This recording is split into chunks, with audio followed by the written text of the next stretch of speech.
Mesdames, Messieurs, nous allons parler français, pas seulement pour qu'on puisse parler français de temps en temps, mais parce que nous sommes 3 Français et rien n'est plus ridicule. Déjà 2 Français qui parlent anglais ensemble, c'est assez rigolo, n'est-ce pas? Vous connaissez tous le film avec Louis de Funès et Bourvil, T for Two, ils cherchent à s'identifier.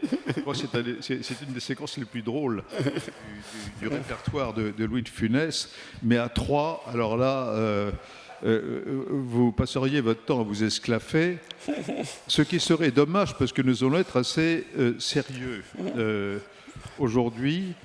Et vous vous souvenez que l'an dernier, nous avons eu une session qui était d'ailleurs émouvante, je crois, pour un certain nombre d'entre nous, avec le patriarche Bartholomé, notre fidèle, avec le grand rabbin Raïm Corsia et une haute autorité musulmane qui travaille avec le recteur de l'université Al-Azhar au Caire. Et ce débat qui se passait juste après l'attaque du 7 octobre avait été d'une réelle profondeur et tolérance et assez remarquable. Alors, le petit débat d'aujourd'hui, il y a une personne que je ne citerai pas explicitement qui est assise au premier rang, de sexe féminin, qui m'a dit, l'an dernier, il m'a dit ce serait peut-être intéressant qu'on organise une discussion avec peut-être des chercheurs français ou des gens qui ont réfléchi au phénomène de l'islam sous l'angle politique, mais avec une vraie réflexion scientifique approfondie. Et j'ai pris cela au mot. Et nous allons commencer, nous allons avoir 2 séquences. Une séquence d'à peu près une demi-heure, la première séquence avec Olivier Roy, qui lui ne ressemble pas à un grand rabbin. Et nous allons avoir une discussion avec lui en partant. Non mais ça peut, on peut. Non mais je peux faire. Voilà. Je vais faire le signe de croix. Tu vas la couper ta kippa en 3. Et nous allons partir d'assez loin, en fait. Enfin, d'assez loin et d'assez près. Je crois que les deux sont vrais. Enfin, grosso modo, quand même, de l'année 1979, on va dire, parce qu'il faut bien partir de quelque chose. Et puis, ensuite, nous aurons un quart d'heure avec le grand rabbin Corsia qui donnera son point de vue, une réaction, pas seulement d'ailleurs sur ce que nous aurons dit à l'instant, mais peut-être aussi sur l'ensemble de l'exercice auquel nous nous livrons au sein de la World Policy Conference, sur l'interaction entre, on va dire, religion et politique, qui est tellement important de nos jours. Alors, cher Olivier, je ne te présente pas parce que tout se trouve dans les documents et beaucoup de gens te connaissent, mais ta spécialité reconnue mondialement, c'est, on va dire, le chiisme, même si tu ratisses plus large. Olivier Roy a d'ailleurs commencé comme étudiant ses premières armes en sillonnant l'Afghanistan à une époque où ce n'était pas du tourisme, hein, à une époque où il n'y avait pas tellement de gens qui allaient à la découverte de ce vaste pays. Alors, l'année 79, je crois que la plupart des experts aujourd'hui sont d'accord là-dessus, est un grand tournant. C'est l'année de la révolution iranienne. C'est l'année de l'entrée des soviétiques en Afghanistan. Et la fin de l'année 79, c'est également l'année du siège de la Mecque, dans laquelle d'ailleurs les Français se sont illustrés. Voilà, alors c'est un point de repère, je crois, absolument fondamental, puisque l'après 79, par toute une série de phénomènes, de guerres, etc., ça a progressivement conduit, on peut dire, à la situation qui est la situation actuelle. Voilà, donc Je te passe la parole. On démarre avec ça. Je t'interromprai de temps en temps. Nous en saurons déjà beaucoup plus au bout d'une demi-heure qu'avant. Mon cher Olivier, tu as la parole. Merci. L'année 79, donc du côté où moi je travaillais à l'époque, puisque j'allais en Afghanistan, mais je traversais l'Iran, je suis censé parler le persan, donc c'est des zones que je connais assez bien. On voit surgir donc un phénomène qu'on a appelé islamisme, c'est-à-dire la vision de l'islam comme une idéologie politique et militante. Alors en Afghanistan, c'était des sunnites purs et durs, très conservateurs, et en Iran, des révolutionnaires, hein, c'est-à-dire les grands amis de l'Iran islamiste, c'était pas du tout le roi d'Arabie, c'était Fidel Castro, après ça sera Chavez, etc. Donc l'Iran s'est tout de suite branché sur un courant anti-impérialiste, anti-américain, dès le début, et disons pour le moins neutre par rapport à l'Union soviétique. Donc l'Iran s'est tout de suite présenté comme le champion de la cause islamiste dans l'ensemble du monde arabe. Et ils se sont, donc au début, ils ignoraient la différence chiite-sunnite. Ils se considéraient comme l'avant-garde par définition. Et ils ont lancé un appel au soulèvement général dans l'ensemble du monde musulman pour renverser les régimes pro-occidentaux. Et puis ça n'a pas marché. Ça n'a pas marché. Tout de suite, il y a eu la guerre avec l'Irak et une grande partie, disons, des autorités, la plupart des autorités musulmanes sunnites ont soutenu Saddam Hussein contre l'Iran. Donc l'Iran a raté son OPA sur l'islam en général. Et du coup, ils se sont repliés, je dirais, sur ce qu'on a appelé ensuite l'arc chiite. D'emblée, il y avait ce qui allait devenir le Hezbollah et qui a rejoint l'Iran. En Afghanistan, au Pakistan aussi, il y avait des mouvements pro-iraniens d'emblée. Et puis stratégiquement, ils étaient alliés évidemment avec la famille Assad en Syrie, parce que l'ennemi des Assad, c'était Saddam Hussein, et puis les Assad sont des Alaouites, hein, donc une catégorie religieuse considérée comme un peu crypto-chiite. Donc l'axe iranien, ça va consister à tenter à ce moment-là de s'appuyer sur les minorités chiites, partout dans le monde arabe, et sur les groupes qu'on pourrait appeler de crypto-chiites, comme ce qui allait devenir les Houthis au Yémen, les Alaouis en Syrie.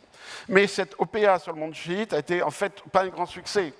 Leur meilleur succès, c'est le Hezbollah, qui est devenu d'emblée une espèce d'Iran, de petit Iran, de petit Iran plutôt, même formation, même idéologie, même vision des choses. Mais en Irak, ils ont raté leur OPA. Le clergé iranien, représenté aujourd'hui par l'ayatollah Sistani, s'est opposé au concept de guide suprême en Iran. Dans le Golfe, ils ont aussi raté. Hein. La famille des ayatollahs, Shirazi, a refusé aussi le velayat et faqih. Donc le succès de l'Iran était limité, mais ça leur permettait d'intervenir dans l'ensemble du Moyen-Orient. En gros, du Liban jusqu'au Golfe. Hein. Et donc ils ont tout de suite joué la carte pro-palestinienne. Voilà, la cause palestinienne était pour eux la cause par excellence qui permettrait d'unir les musulmans. Ça n'a pas permis d'unir les musulmans, mais ça a permis à l'Iran de devenir une puissance régionale, hein, et jusqu'à, on pourrait dire, avant-hier. Bon, alors, ça, c'est la base. Ça, c'est la base. Bon, alors, ensuite, progressivement, tout ceci s'est développé d'une manière à la fois très politique, avec des guerres qui se sont multipliées. On a eu le 11 septembre, on a eu le printemps arabe, etc. Alors, la question qu'on peut se poser aujourd'hui, après cette vague donc, qui prend ses sources en 1979, la question qu'on peut se poser aujourd'hui, et particulièrement depuis la chute de Bachar, c'est est-ce qu'on arrive à la fin de cette vague ou de ce tsunami, pour prendre aussi une métaphore très utilisée, ou plus précisément, est-ce que on est à l'aube d'une séquence qui serait entièrement nouvelle? Alors, par exemple, hier, Anouar Gargash a présenté une vision très remarquable, notamment par sa tolérance et par sa sagesse, mais quand même assez optimiste aussi. Donc est-ce qu'on peut imaginer, en effet, sur la base historique laquelle tu viens de nous introduire, est-ce qu'on peut imaginer qu'effectivement qu'il y ait une chance que l'on entre dans une nouvelle séquence, ce qui supposerait que les Iraniens eux-mêmes soient prêts à le faire, et pas seulement eux, ou est-ce qu'on peut imaginer au contraire qu'on joue des prolongations, où ce serait plutôt l'esprit de la guerre qui l'emporterait sur celui de la recherche de la paix?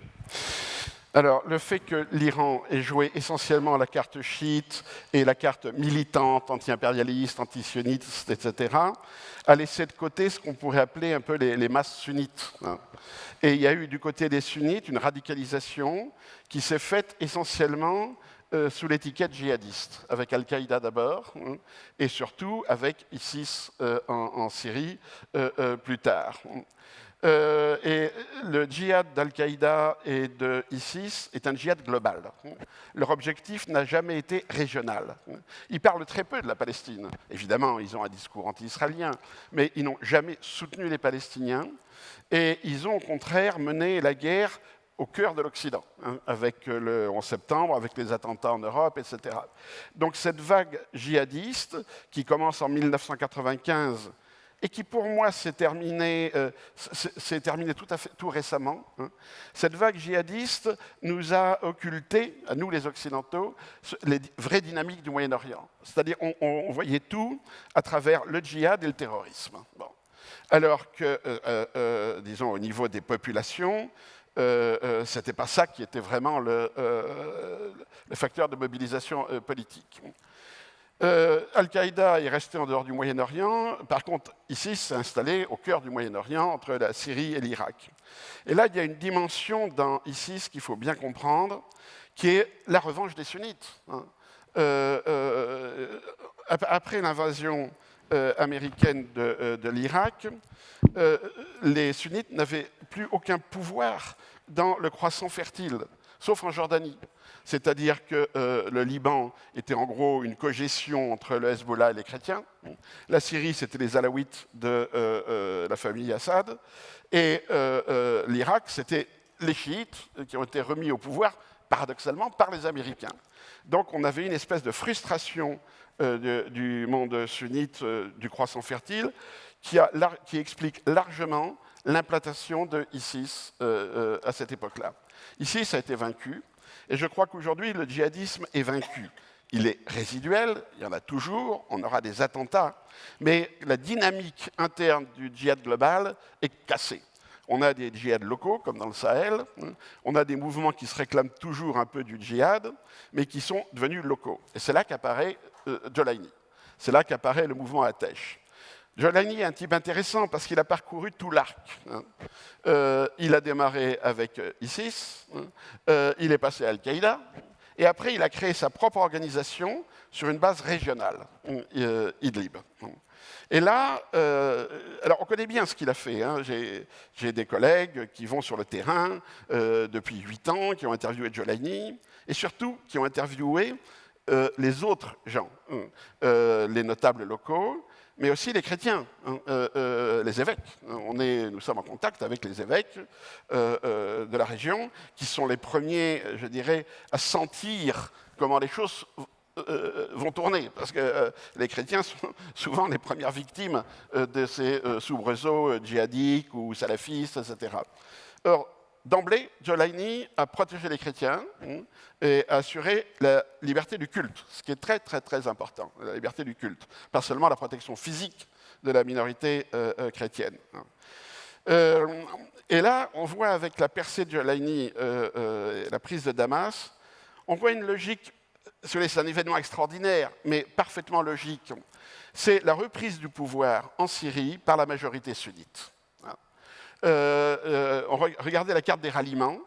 Il a d'abord traversé tout l'axe sunnite, donc du nord, Idlib, Hama, Homs, Damas, et il était rejoint au sud par les gens de Dera, qui sont à la frontière jordanienne. Voilà, ça c'est l'axe sunnite.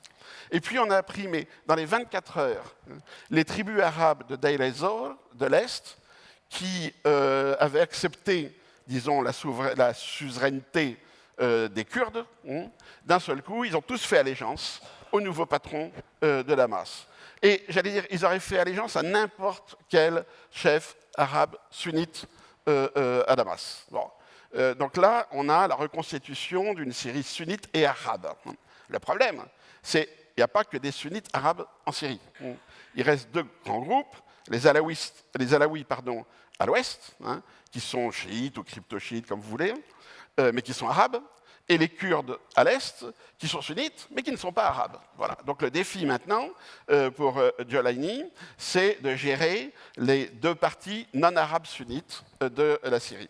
Il suffit qu'il s'allie à un des deux, et c'est déjà, j'allais dire, la stabilité assurée. Bon. Mais le projet ici, c'est de reconstruire une Syrie multiconfessionnelle, mais à dominante arabe sunnite. Et cette Syrie-là n'a pas de prétention d'expansion, elle n'a pas de prétention à représenter le sunnisme dans le monde ou l'islamisme dans le monde, etc.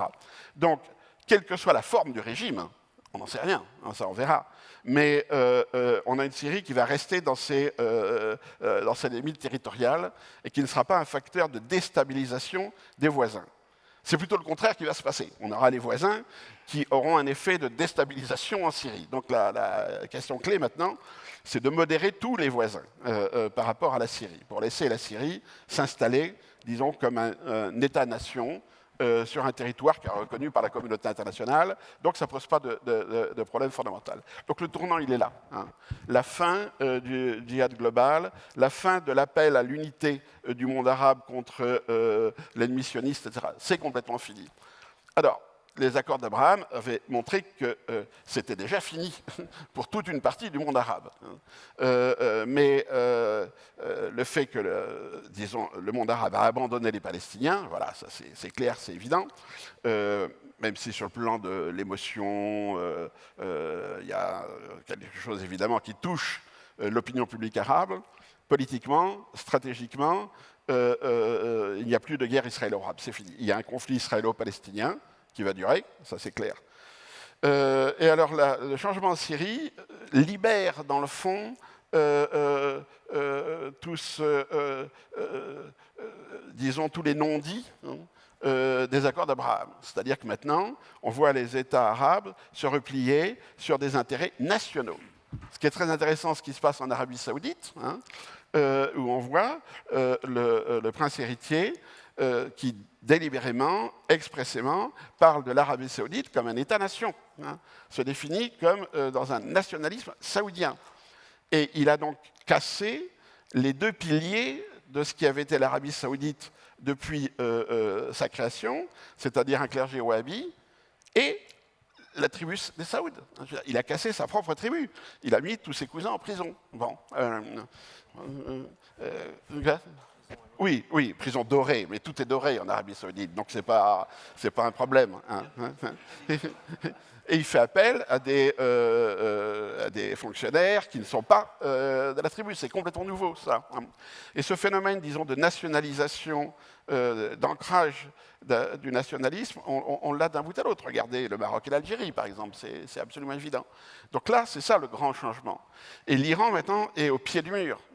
C'est-à-dire que soit l'Iran accepte, disons, de se replier sur l'État-nation iranien, qui est quelque chose de très très consistant, et de rentrer dans ses frontières tout en s'assurant évidemment un espace d'influence qui serait l'Irak, le Golfe, l'ouest de l'Afghanistan, avec des relations compliquées avec la partie nord, avec l'Azerbaïdjan, l'Arménie, tout ça c'est compliqué, mais disons revenir à un type de souveraineté un peu classique, ou bien l'Iran n'accepte pas la destruction de l'axe de résistance, etc., et se relance dans un activisme. C'est ça. Moi, je pense qu'il y a une crise de régime en Iran, qu'elle va être structurelle. Et, grosso modo, les modérés, les radicaux, même si ça ne veut pas dire grand-chose, les radicaux sont en crise totale. Ils ont été battus ou ils pensent qu'ils ont été trahis. Hein. Et c'est toujours mauvais quand on voit une armée revenir dans son pays en disant on a été trahi. On a vu ce que ça a donné en Allemagne, on a vu la France avec l'OS. Bon, c'est compliqué. Hein. Par contre, une chose est sûre, la société civile iranienne ne veut plus d'aventure moyen-orientale de l'Iran. Voilà. Ils sont nationalistes, ils sont sécularisés. Je veux dire, 30 ans ou 40 ans de république religieuse, 30 ans ou 40 ans d'un État religieux, quel qu'il soit, hein, république ou autre, hein, et pas seulement musulman, mais peut-être avec d'autres religions, eh bien, ça dégoûte la population de la religion. Voilà. Hein. Alors, tout cela est d'une très grande clarté, mais est-ce qu'on peut dire, pour simplifier tout ça, qu'au fond, l'expression du nationalisme arabe, après la décolonisation, s'est faite à travers un modèle au fond occidental, je dirais même presque français, hein, c'est-à-dire un mélange de laïcité et de socialisme à façon arabe, si je puis dire, et tout ça avec la force militaire garantissant tout ça par derrière, donc les Assad, Saddam Hussein, etc. Bon. Et au fond, on a gardé le modèle nationaliste, mais on l'a réhabillé complètement, on l'a réhabillé avec quand même l'islam, mais un islam qui ne se prétend plus universaliste, expansionniste, djihadiste, etc. Et donc ça va plutôt dans la vision, dans le modèle, on va dire, à Noir-Gargache, comme il le disait hier. Bon. Alors néanmoins, passer d'ici à là, la mutation complète du modèle, c'est pas si simple que ça. Pour ça, il faut, si je puis dire symboliquement, des hommes d'État. Alors, est-ce que le nouvel homme fort de la Syrie, est-ce que tu as des raisons de penser qu'il pourrait être à la hauteur de cette extraordinaire tâche qui équivaut quand même à une transformation complète, à la fois vis-à-vis de l'intérieur et vis-à-vis de l'extérieur? Ça, c'est la question numéro 1. Et la question numéro 2, parce que je mets ça ensemble, c'est qu'en Iran, ce que tu viens de dire, ça peut se passer bien ou se passer mal. Alors, se passer bien, ça pourrait être une crise de régime, mais au fond, peut-être le retour de ceux qu'on appelait les modérés, les ratamis, ou ce type de personnalité. Est-ce que tu peux en dire un petit peu plus sur la manière dont tu sens les choses? Alors pour Giuliani, comme je disais tout à l'heure, on l'a vu à l'œuvre pendant les 8 ans où il a gouverné la région d'Idlib. Bon. Qu'est-ce qu'il a fait? Il n'a pas imposé son parti. Il a récupéré les notables locaux et il a donné une autonomie au clergé musulman local. Le paradoxe, c'est que ce clergé est très très conservateur et a reproché à Giuliani de ne pas faire appliquer la charia. Alors, comme toujours, quand on parle de charia, qu'est-ce qui est en jeu? Les femmes. Bon, ça c'est une règle absolument générale. Et donc les religieux ont demandé la séparation de l'université en 2 universités, une pour les hommes, une pour les femmes. Ils ont demandé la suppression des malls avec tous les magasins. Les jeunes venaient prendre le café, discuter entre eux, etc. Et ils ont demandé le rétablissement de la police religieuse. Et ce qui est intéressant, c'est que Giuliani a refusé les 3 demandes. Hein. Il a refusé de créer 2 universités pour éviter la mixité. Il a refusé de fermer les malls où les jeunes se rencontrent, hommes et femmes. Hein. Et il a dissous la police religieuse. Bon. C'est des signes. Hein. Et puis, il a été voir les évêques. Bon, quand ils ont pris Alep, les Sœurs du Carmel, évidemment, on les a appelées pas moi, hein, parce que, bon, d'abord, elles n'ont pas forcément le droit de parler des gens comme moi. Les Sœurs du Carmel ont envoyé une lettre en expliquant, bon, qu'elles étaient très inquiètes, mais qu'il ne s'est rien passé et que la sécurité du couvent était assurée de l'extérieur, personne n'est rentré, par les services de sécurité. Donc, les signes sont clairs. Giuliani est un homme politique. Hein. Je ne dis pas que c'est un démocrate, hein, bien sûr. C'est un homme politique, il veut le pouvoir, et il sait à quelles conditions il peut assurer le retour d'une Syrie unie. Rassembler la communauté sunnite, dans toutes ses composantes, donc y compris les modérés, et deux, montrer le visage d'une Syrie pluriconfessionnelle et pluriethnique, même si on est tous d'accord, c'est la majorité sunnite. Bon. Voilà, je pense qu'il va s'en tenir à son programme. Je pense qu'il va s'en tenir à son programme. Maintenant, il n'a pas l'appareil politique, si vous voulez, il y a un changement d'échelle. Idlib, c'était une petite région, maintenant c'est toute la Syrie. Il ne va pas d'un seul coup créer une nouvelle administration. Bon. Il a demandé aux fonctionnaires de rester en place. Il n'y a pas de purge pour le moment. C'est pas parce qu'il est bon et généreux, c'est parce qu'il a besoin d'un appareil d'État. Voilà, ça c'est clair et net. Donc la question c'est, qu'est-ce qui va se passer du côté des Kurdes? Et là, il faudrait demander aux grands voisins du Nord son avis chez les Turcs. Il faudrait... bon, ça va se régler avec les Turcs.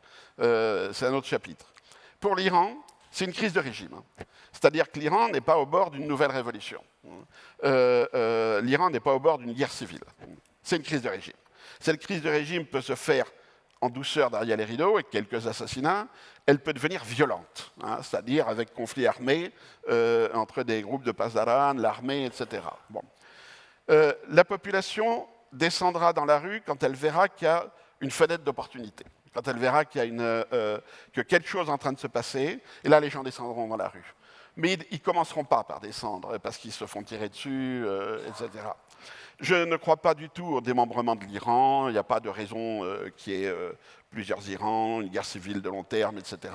Je crois qu'on va retrouver un Iran unifié, étatisé, avec un gouvernement légitime, plus ou moins ouvert, c'est une autre question, plus ou moins religieux, c'est une autre question. Donc je suis relativement optimiste sur l'Iran. Le problème, c'est le timing, on ne sait pas. Alors, je vais passer la parole dans un instant à Raïm, mais un mot quand même sur la Turquie, parce que la Turquie est un acteur majeur de la région et il a des ambitions. Erdogan a lui-même, on va dire pour simplifier, sa vision néo-ottomane est très forte. Alors, comment ça peut fonctionner ? Alors, aucun doute là-dessus, Erdogan a une vision néo-ottomane. Le problème, c'est qu'il est le seul. La population turque ne se sent pas du tout ottomane. Eux, ils sont plutôt pour fermer les frontières, renvoyer les Syriens chez eux. La grande idée, ce qu'avait dit Erdogan, il n'y avait pas de frontières autrefois, nous sommes un même peuple, etc. Bon, si vous vous promenez à Mardin, à Gaziantep, les gens ne demandent qu'une chose, la fermeture de la frontière avec la Syrie, sauf pour le business, évidemment. Mais enfin, on fait de la contrebande à ce moment-là, donc ça compense. Mais voilà, il n'y a pas de vision néo-ottomane dans la nation turque. L'appareil d'État turc est turc. Ils n'ont pas une politique néo-ottomane. Bon. Et du côté arabe, personne n'a envie d'un retour de l'ottomanisme. Bon, quand les frères musulmans ont réussi ici et là, après 2011, à contrôler les parlements en Tunisie et en Égypte, ils étaient bien contents d'avoir la Turquie qui venait les aider, etc. Mais jamais ils n'ont pensé à recréer un califat ottoman. Ça, c'est complètement exclu du côté arabe. Bon. Donc Erdogan rêve, mais en même temps, c'est un bon tacticien. C'est un bon tacticien. Bon, parfois, je le compare à Trump. Il dit des choses complètement à côté de la plaque, mais il a le feeling, il sent les choses. Il faut voir qu'avant 2000, il y a une chose qui a traumatisé Erdogan, c'est la tentative de coup d'État des Gülen. Ça l'a traumatisé.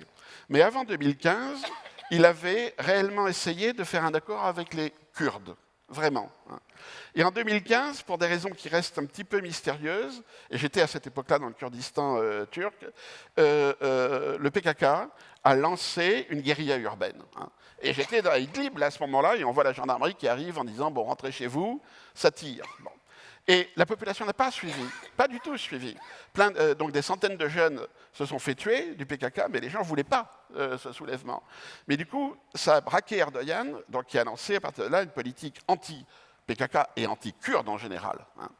Maintenant, il y a deux possibilités. Soit les Kurdes qui sont donc installés dans le nord-est de la Syrie sont pris, si vous voulez, dans un ciseau. Au nord, l'armée turque, et à l'ouest et au sud, le nouveau régime de Damas. Hein. Bon, c'est le pire scénario, mais ça peut se produire. Et un autre scénario, hein, qui est moins probable, mais c'est que Erdogan fasse un deal avec le PKK, avec Öcalan. Ah oui. Il y a quand même un mystère extraordinaire, c'est que le chef du PKK est dans une prison 4 étoiles turque, où il a ses téléphones, où il parle avec ses lieutenants, etc. Bon, ça veut dire qu'il y a que le canal de communication au plus haut niveau fonctionne. Hein. Erdogan peut parler avec Öcalan n'importe quand. Hein. Et je n'exclus pas un accord donc, qui supposerait la démilitarisation des Kurdes et du PKK en général, hein, la fin de tout conflit armé, donc qui rendent les armes à la fois en Syrie et en Turquie, et là qu'on ait des formes de régionalisme qui se mettent en place des deux côtés pour satisfaire les demandes de la population kurde, qui sont beaucoup plus culturelles et linguistiques que religieuses et politiques. Après tout ça, on pourra sabler le champagne sans alcool. Bon, donc, mais tout ça est évidemment fascinant. Alors, ce qui fait l'unité de notre session, c'est que on voit bien que le substrat politique de la région reste religieux. C'est-à-dire, contrairement pour nous, pour les Occidentaux, particulièrement les Européens, et particulièrement les Français, c'est très difficile, puisque nous n'avons que le mot laïcité à la bouche, et l'Europe est entrée dans une phase c'est la fin de la chrétienté. La chrétienté, ne voulant pas dire la fin de la religion, mais voulant dire la fin d'une civilisation profondément ancrée essentiellement dans la religion. Bon, là, évidemment, nous sommes dans une situation très différente. Et là, évidemment, nous retrouvons Israël. D'où, cher Raïm, ta présence et le fait que tu sois en possession d'un micro. J'aime ce micro. D'abord, je tiens, avant toute chose, à te remercier et à manifester ma surprise de voir autant de personnes ici devant nous, parce que c'est l'heure de la messe et qu'il y a un lieu incroyable ici, qui est le fruit de la volonté des Émirats d'avoir fondé la maison de la famille d'Abraham.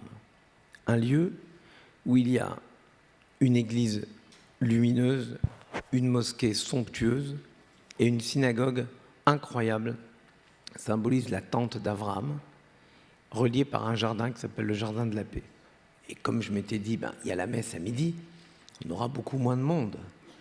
Et je pense que dans les sessions ultérieures du World Policy Conference, tu pourrais peut-être, cher Président, faire en sorte, non pas de rendre obligatoire la messe, à Dieu ne plaise, c'est la fameuse laïcité, mais de la rendre possible. Et je crois que dans la suite de ce qu'a expliqué Olivier Roy de manière incroyable, c'est que ici aux Émirats, ils ont compris que c'était un enjeu politique que manifestait l'ouverture religieuse. Et quand on l'entend nous parler de liberté religieuse en Syrie, il ne faut jamais oublier, y compris dans les combats qui sont essentiels pour nous en France, pour les chrétiens d'Orient, qui sont des combats vitaux, parce que historiquement, ça a toujours été notre ligne. La France est d'une sorte de protecteur des chrétiens d'Orient. Oui, parce que la diversité religieuse, elle est déjà en lambeaux, parce que dans quasiment tous ces pays, il n'y a plus aucun juif. Donc déjà ça, c'est une réalité. À Alep, par exemple, il y a encore quelques Arméniens, mais il n'y a plus un seul juif. La communauté juive d'Alep est partie en masse à Panama. Et il se trouve que c'est, François Gouillette pourrait le confirmer, c'est le Quai d'Orsay qui est responsable des intérêts des Juifs qui ont fui Alep au Panama. Et on garde ce vieux dossier comme une sorte de témoignage d'un temps où il y avait vraiment la diversité religieuse. C'est le cas d'ailleurs au Liban ou ailleurs. Mais pour moi, cet enjeu-là de la diversité religieuse, ici, dans ce pays, s'incarne dans cette maison d'Abraham. Et hier, donc, je me suis esquivé, mais j'ai pu entendre Gargache et Pierre Bessénou m'en parler. Un discours incroyable parce qu'il dit les choses. Mais je vous assure que quand vous êtes... Moi, hier, j'étais dans la synagogue et je tiens d'ailleurs à remercier celles et ceux qui sont venus vendredi soir participé à l'office. C'était un moment de fraternité assez extraordinaire. Vous êtes dans la synagogue, vous entendez les cloches sonner à côté au moment de la prière, vous entendez le muezzin lancer l'appel. Il y a quelque chose de l'ordre du respect de chacun. Et moi, c'est ce que j'ai essayé de construire, et après je vais revenir à l'Iran, c'est ce que j'ai essayé de construire avec Mohamed Alissa, qui est le secrétaire général de la Ligue islamique mondiale. Il y a un bonhomme qui arrive, qui est nommé secrétaire général de la Ligue islamique mondiale, c'est un Saoudien. Il se trouve que j'ai des contacts plutôt discrets avec les autorités saoudiennes, et notamment l'ambassadeur d'Arabie saoudite en France, qui m'a présenté un homme extraordinaire, Al-Jaber, son ministre des Affaires étrangères de l'époque. On échange avec lui, c'est lui qui m'explique qu'effectivement, il ne les met pas en prison, il les enferme au Hilton, et il leur demande de rendre 90% de ce qu'ils ont. Alors moi, je lui dis, écoute, 90% de ce qu'ils ont. Alors il m'explique comment ils ont, disons, augmenté les bénéfices indus pour l'État, et il me dit, you know, when you have $20 billion, you can live with only $2 billion. Et c'est vrai que vu de cet angle-là, c'était mignon. Je comprends ça. Bon. Et je parle, on me fait rencontrer Alissa, secrétaire général de la Ligue islamique mondiale. Et je lui explique ce que tu disais tellement intelligemment tout à l'heure. Je lui explique 3 points. La première chose, c'est que la Oumma, c'est-à-dire l'ensemble de la communauté musulmane mondiale, doit tenir compte des réalités locales. On peut avoir une vision de la Oumma, je le conçois. Mais par exemple, si je conçois le judaïsme comme une religion monolithique, ce qui n'est évidemment pas le cas. Mais imaginons, il y a des différences locales en fonction de la majorité. En Israël, ce n'est pas la même chose qu'en France, ce n'est pas la même chose qu'en Ouzbékistan, ou ce n'est pas la même chose que vous voulez. Chaque pays a sa spécificité. Mais ça ne défait pas la Oumma, je vais expliquer. La deuxième chose, c'est que la spécificité de la France, c'est la laïcité. Et j'ai mis du temps à lui expliquer, parce que c'est difficile à comprendre. Ce n'est pas l'athéisme. Et pour l'islam, c'est difficile à comprendre, pour être honnête, pour tous les étrangers, sauf pour les Français, c'est difficile à comprendre ce concept de laïcité. Et j'ai mis du temps à lui expliquer, ce n'est pas l'athéisme. La laïcité, c'est la liberté de pratique religieuse. Donc l'État garantit aux musulmans la possibilité de pratiquer leur religion. Troisième point sur lequel j'ai mis du temps à lui expliquer, c'est que s'il est capable de mettre en mouvement quelque chose dans le monde musulman, c'est de faire ce qu'on appelle la reprise de l'ijtihad, c'est-à-dire l'interprétation des textes pour faire que l'islam ne s'enferme pas dans un texte qui n'est pas interprété. Nous, dans la Torah, je vous assure que la Torah ne parle pas des ascenseurs, ne parle pas des voitures Shabbat, ne parle pas des téléphones portables. J'ai cherché dans la Bible, je n'ai pas trouvé. En revanche, le corpus de pensée rabbinique, depuis le don de la Torah, depuis 3300 ans, a su intégrer les questions modernes et répondre avec les invariants. Les principes, on les adapte aux questions. On peut même discuter d'intelligence artificielle, si on veut, à partir de la Bible. Pourtant, je ne pense pas que, même s'il y avait les tables de la loi, je ne pense pas que c'était 2 iPads. Tu vois, je pense que c'était 2 tables en pierre. C'est le métier des rabbins de faire ce genre d'interprétation. Oui, Hein ? oui, on l'a fait. Et donc j'ai demandé à Alissa de lancer un mouvement. Et ce qui est extraordinaire, je vais vous dire, c'était stupéfiant. Il m'a dit, je veux te voir dans quelques jours. Il a consulté le grand recteur de la mosquée Al-Azhar, il a consulté tous ses stakeholders, ses partenaires. Il est revenu et il m'a dit, on va faire quelque chose. On a fait un grand lancement à la bourse à Paris, on a loué la bourse, et il a fait son discours dans lequel il a établi ces 3 points. Moi, j'appelle le ministre de l'Intérieur en leur disant, c'est formidable, recevez-le. Et donc, c'est Gérard Collomb à l'époque qui le reçoit, et on conçoit qu'il faut aider cette vision de l'islam qui intègre l'idée que la laïcité n'est pas une attaque contre les religions et contre l'islam en particulier. Donc on voit qu'il y a une possibilité d'expliquer les choses et de faire avancer les choses. Et la religion devient, comme je vous le disais pour ce lieu magnifique, la maison de la famille d'Abraham, les religions et la coexistence des religions devient un enjeu majeur, y compris de démocratisation des sociétés, puisque on garantit, comme les sœurs du Carmel dont vous parlez, mais c'est un enjeu majeur aussi pour l'histoire de la Syrie, on leur garantit la possibilité de perdurer et de faire vivre ce qu'a toujours été une partie du Moyen-Orient. Je crois profondément aux invariants de l'histoire. Et l'un de ces invariants, ça peut vous étonner, c'est la proximité entre le judaïsme et la Perse. Peut-être pas l'Iran, mais la Perse. Notamment parce que quand vous lisez le livre d'Esther dans la Bible, Esther, la reine Esther, est la femme d'Assuérus, qui est le roi, le souverain des 127 provinces de la Perse biblique. Et leur fils, c'est lui qui permet la réinstallation des Hébreux en Terre Sainte pour la reconstruction du Second Temple. Et il y a eu, jusqu'au Shah inclus, il y avait une grande proximité entre l'État d'Israël et la Perse, l'Iran de l'époque. En tout cas, jusqu'au Shah, c'est évident. Donc, qu'il y ait une aventure, même si elle est longue, ça n'empêche pas les invariants de l'histoire, pour diverses raisons.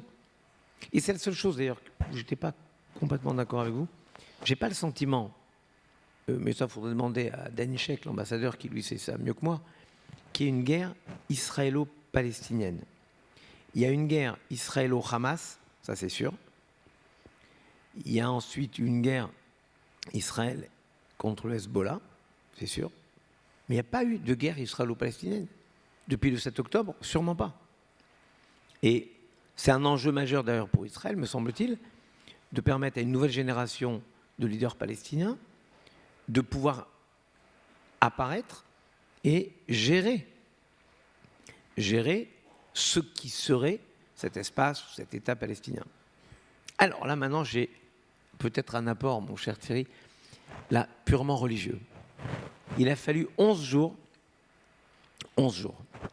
pour que le Golani, puisque c'est comme ça son nom, mais c'est marrant parce que c'est le nom d'une unité israélienne, donc je dis rien, mais il s'appelle comme ça, donc appelons-le selon son nom, le Golani. 11 jours pour qu'ils prennent Damas et la Syrie. Il a fallu à Josué, dans la Bible, 7 tours de Jéricho, pif, pouf, paf, pour que les murailles tombent. Je pense, comme vous, mais je pense que ça ira plus vite, que l'Iran est très, très fragile. Et je vais vous dire pourquoi.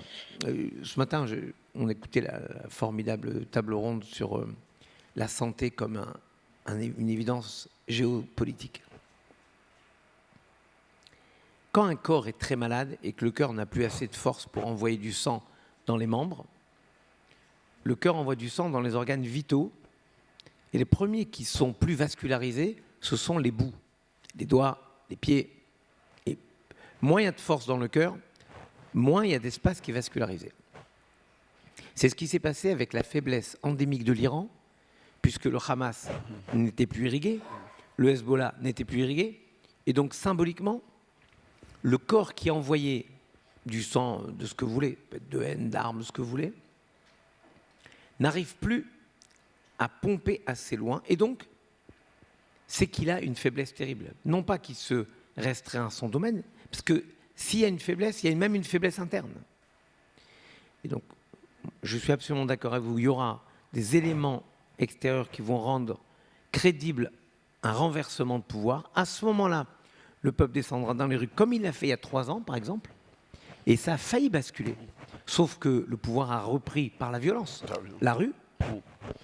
Mais regardez les tentatives, et notamment il faut rendre hommage aux femmes qui osent se confronter à la violence du pouvoir, qui osent manifester une façon d'être musulmane dans un monde où on ne peut pas leur imposer la façon d'être musulmane. Et je trouve que c'est aussi un invariant de l'histoire, c'est que les choses peuvent changer très vite. Et regardez, vous parlez de l'axe chiite, Bahreïn par exemple, qui est un État chiite, est l'un des signataires des accords d'Abraham. Et vous remarquez qu'aucun des pays signataires des accords d'Abraham ne les a lâchés. Donc voilà comment, moi, je pense que la religion sera à terme un moyen d'exprimer la volonté de démocratie. Bien, merci Raïm. Alors malheureusement, nous n'avons pas le temps de passer. Il faudrait au moins 1 heure pour débattre de tout ça, d'autant plus qu'il y a à l'intérieur de cette salle des grands spécialistes aussi de la Syrie, par exemple. Nous n'allons pas le faire, mais enfin ces discussions en tout cas stimulent l'appétit intellectuel avant l'autre appétit. Merci. De mon point de vue, le but de cette table ronde a été atteinte. Et j'en suis d'autant plus heureux qu'on reprend un peu le thème de l'espoir. Il est certain que dans les réunions de la WPC, je crois qu'il est toujours extrêmement important de ne pas avoir peur d'envisager le pire. Je crois que c'est même absolument indispensable, ne serait-ce que pour l'éviter, mais il est bon aussi de temps en temps de sentir le vent de l'espoir. Je me demandais, cher Président, s'il n'y a pas eu la messe, est-ce que je pourrais, puisque tu parles très justement de l'espoir, j'ai un texte tellement court sur l'espoir de Bernanos. Est-ce que tu m'autorises à le lire? 1 minute. Mais même pas. Bernanos. Ouais, c'est bien. Ça remplace la messe ou pas? Faudrait que je demande à François. Bernanos, il remplace tout. Écoutez ce texte assez incroyable, vraiment de Bernanos sur l'espérance. Qui n'a pas vu la route à l'aube entre 2 rangées d'arbres, toutes fraîches, toutes vivantes, ne sait pas ce que c'est que l'espérance. L'espérance est une détermination héroïque de l'âme, et sa plus haute forme est le désespoir surmonté. L'espérance est une vertu héroïque. On croit qu'il est facile d'espérer, mais n'espère que ceux qui ont eu le courage de désespérer des illusions et des mensonges où ils trouvaient une sécurité qu'ils prennent faussement pour de l'espérance. L'espérance est un risque à courir. Et c'est peut-être même le risque des risques. L'espérance est la plus grande et la plus difficile victoire qu'un homme puisse remporter sur son âme.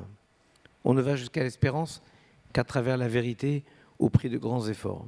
Pour rencontrer l'espérance, il faut être allé au-delà du désespoir. Quand on va jusqu'au bout de la nuit, on rencontre une autre aurore. C'est une variante du pari de Pascal. Hein. Merci. Nous avons donc applaudi, dans l'ordre d'apparition, Olivier Roy, Raïm Corsia et Bernanos.